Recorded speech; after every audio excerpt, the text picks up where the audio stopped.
Hey guys, Steve here at SKS Props. Today we're going to be making a Dead Space plasma cutter. Welcome to the shop. If you're new to the channel, feel free to hit that subscribe button because I'm going to be coming back with lots more tips and tricks for prop and costume fabrication.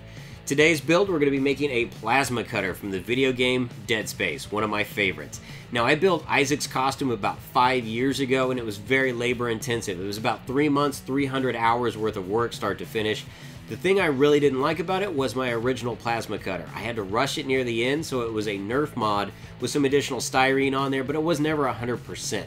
So I thought this would be a great revision that I could go back and kind of revisit it, make it again. So this time I made it out of 2, 6, and 10 millimeter HD foam. It's got working LEDs in there. I want to show you guys the steps that it takes to put this together. We got a lot to do, so let's get started. My first task was to cut out the template that I created in Photoshop. You can find a link for this file over in the description section. The main body of the gun will be cut out of 10 millimeter HD foam. Using a ballpoint pen, I'm easily able to transfer the template onto the foam. Here I'm drawing an additional ½ inch buffer at the end of the template. This is so the wings for the front of the gun have something to hold on to. Now I could have just as easily cut all this by hand, but why do that when I've got a bandsaw? Using the first shape as a guide, I'm able to transfer the image onto the second piece of 10 millimeter foam. Once both halves of the guns have been cut out, I could just glue them together at this point, but I wanted it to be a little more rigid. So I found a metal yard sign stake at a local hardware store. I'm going to bend that into shape and use that as a spine for the interior of the gun. Using the metal as a guide, I'm able to draw out the basic shape, and then using a stone bit on the end of my Dremel, I'm able to create a channel that the rod will be housed in. I do this to both halves of the gun so that the rod will not distort the profile when both halves are glued together. Barge cement is applied to both halves of the plasma cutter, as well as some Bob Smith super glue around the exterior.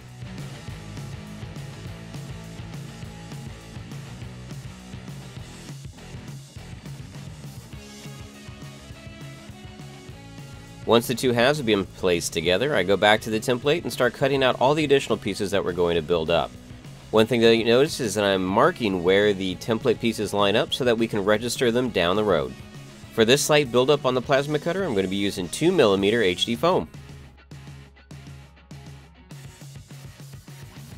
Having a sharp blade is key, especially when doing interior cuts, so make sure that you're always being aware of when your blade might need to be resharpened.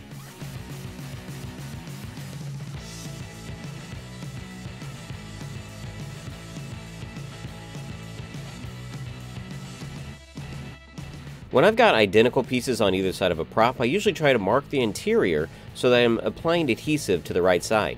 I also like to mark where the piece is going to line up. That way I have a decent registration and I'm not applying adhesive any place that it doesn't belong. Once again, barge is used for the interior and Bob Smith super glue is used for the exterior of the piece, and then I'm carefully lining it up with the registration marks I had put on earlier. This is kind of thinking down the road, but at this point I'm scoring the foam with a utility knife. That way when I do a heat treat later, that will open it up and make it appear as though there's an additional panel. Much like a puzzle, we're just using the templates to build up this plasma cutter layer by layer. This part of the gun is transferred onto 6 millimeter HD foam.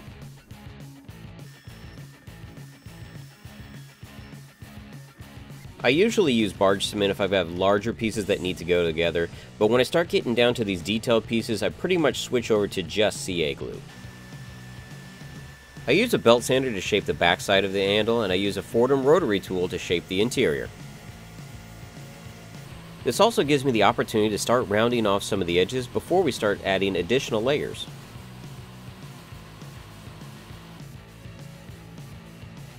I transfer the template for the top half of the gun that will support the wing to 6 millimeter foam. Now remember, I left ½ inch of an overhang up here at the top so that the wing would have something to hold on to.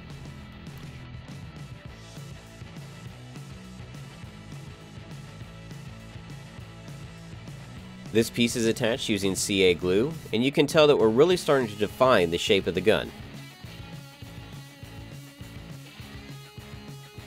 This tiny piece of 6 millimeter foam is also glued into place. This is just a little support structure for the lower wing. At this point I determined that I wanted to add LEDs to the weapon.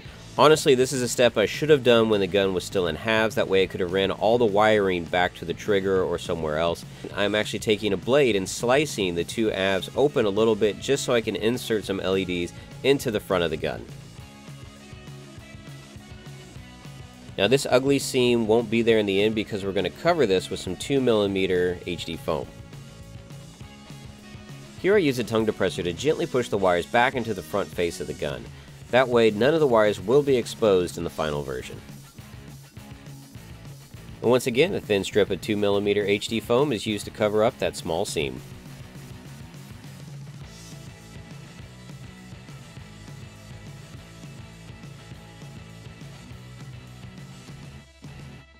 I solder all the LEDs to a coin battery with a simple on and off switch.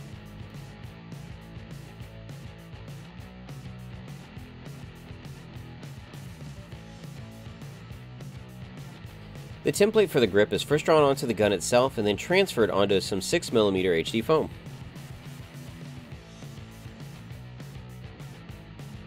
Now because this is the handle and we'll probably see a little more wear and tear, I decided to go back and use the barge here for the main portion of it, and again some CA glue for the exterior.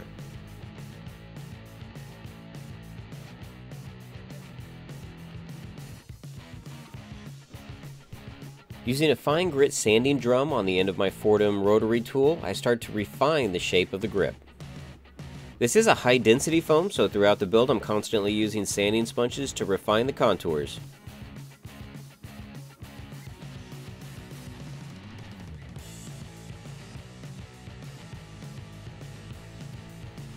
I used some CA glue to attach the upper fins to the ammunition section of the gun. Now these were cut a little long and then refined on the belt sander.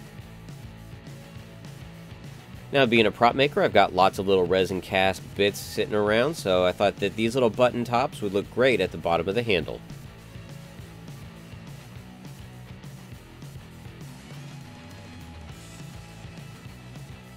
When creating a prop based on a 2D template, it's constantly about building up the layers. So here I'm using additional 6mm and 10mm foam pieces to build up the cartridge section of the gun.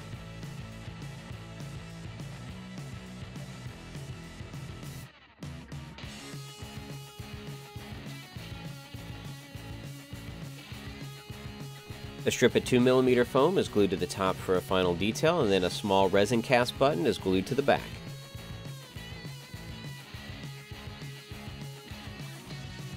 Once again, all these little parts could be easily made out of foam as well, it's just I have resin cast pieces already laying around.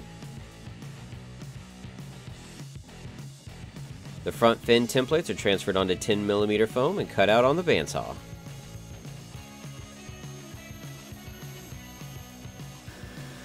Much like I did on the handle, to get a gradual curve to the fin, I refined that on the belt sander for the exterior, and then used my Fordham rotary tool for the interior of the fins.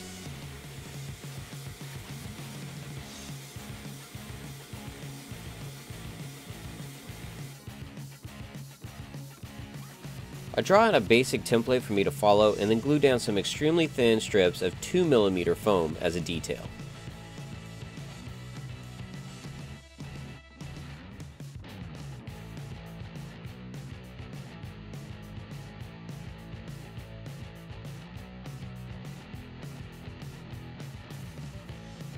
Going back to the trick I was talking about earlier, you slightly score the foam with a utility knife and use a heat gun to open that up. It will give you a nice, clean, crisp detail line.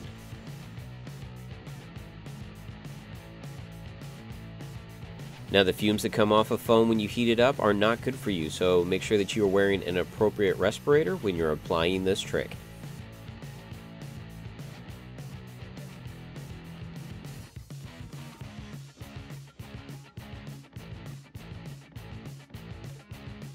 This foam is actually pretty dense, so just a little bit of CA glue should keep these fins in place.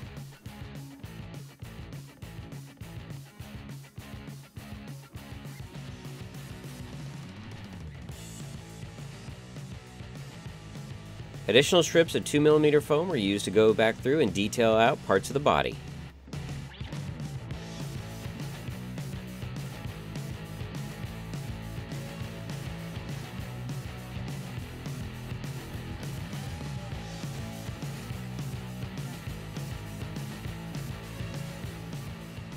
I was a little worried about the stability of the lower section of the gun if it was all just foam, so I decided to use a 3/8 inch poplar dowel as the main support structure. Keeping in mind how much of the dowel would go into the gun and into the detail piece of the foam, it was cut to length on a bandsaw. Using a 1/4 inch Forstner bit, I made holes in the back of the gun and in the detail piece.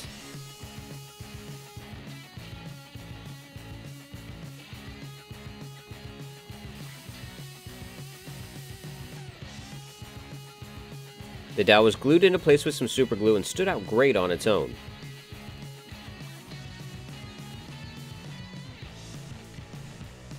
Much like the top half of the gun, this is just looking at the details and building them up layer by layer using 2, 6, and 10mm foam.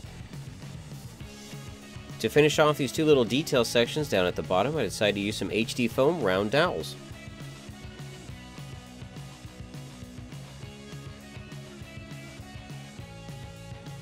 They were cut to fit, detailed with some 2mm scrap, and then glued into place.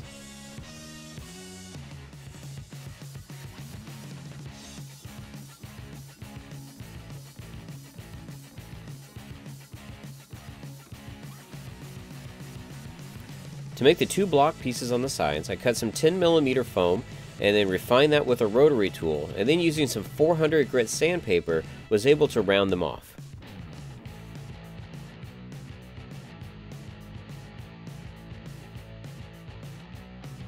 The trigger was cut and refined out of some scrap 6mm foam and then glued into place.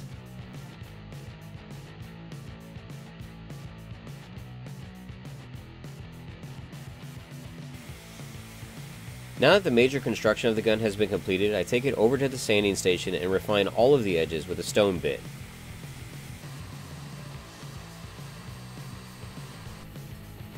Using that same bit, of course, Isaac has seen his fair share of necromorphs throughout the days, and so there's got to be lots of battle damage. Now when it comes to battle damage, you really want to be mindful of where you're placing it. So in this case, I'm putting a lot of it on the front of the gun because he likes to use it as a melee weapon, but I also put a lot on the bottom of the gun as if he sets it down all the time.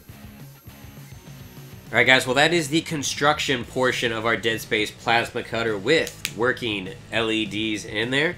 Now of course all of this was built out of 2, 6, and 10mm HD foam. Now one thing I really appreciated about the HD foam is that because it is light gray, I was able to transfer all my templates really easily. I didn't have to use big fat Sharpies. There wasn't as much guess room just using the ballpoint pens. It was a lot more accurate for smaller details.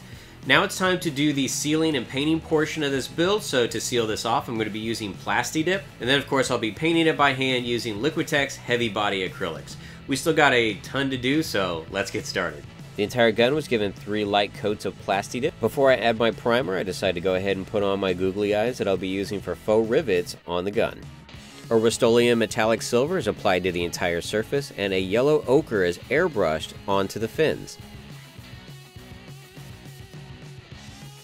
As you can see, the Rust-Oleum here has a great sheen to it, while the yellow ochre is very matte. I love the contrast that these two are playing off of each other. A mixture of burnt sienna and Mars black are applied to the gun as a wash using a 1-inch mop brush. A lot of the watery paint is taken away using a paper towel, and what is left is locked into place using a hairdryer. For layer 2, a lot less water is added to the mixture, and it is more deliberately put into nooks and crannies that would see a lot more dirt and grime. Once again, excess is wiped away, but with a little more discretion as to where the dirt and grime is located on the gun. The handle of the gun is painted with a very dark mixture, consisting mainly of the Mars black. The weathering of this weapon is what's going to make or break this prop in the end. You want to make sure to take your time and do a good job. Don't rush this, just sit back and enjoy it. Going back to the mop brush, I decided I need to grunge up the front of this a little bit more before I start doing the airbrushing techniques to it.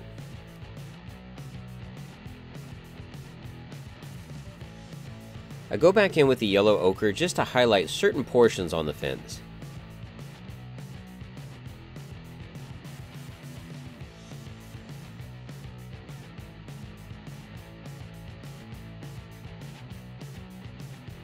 Then using an iridescent gold, I give parts of the edges a metallic sheen with a 1/2-inch filbert brush.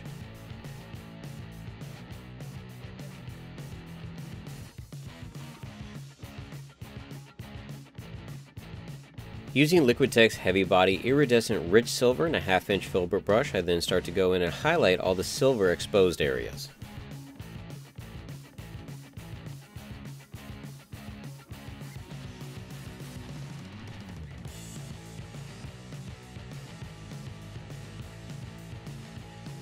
An airbrush is used with Vallejo's black primer. After that, iridescent rich silver is dry brushed directionally over that to give it a look that the soot is kind of scraped down to the bare metal. And last but not least, Isaac's gun is given its iconic red trigger.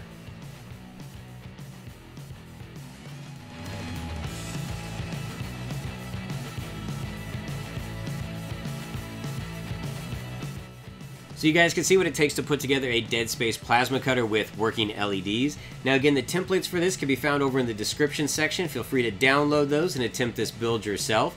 Now if you guys are using HD foam or doing any of the builds that I show here, feel free to hit me up on Twitter and Instagram at SKSProps because I'd love to see your progress.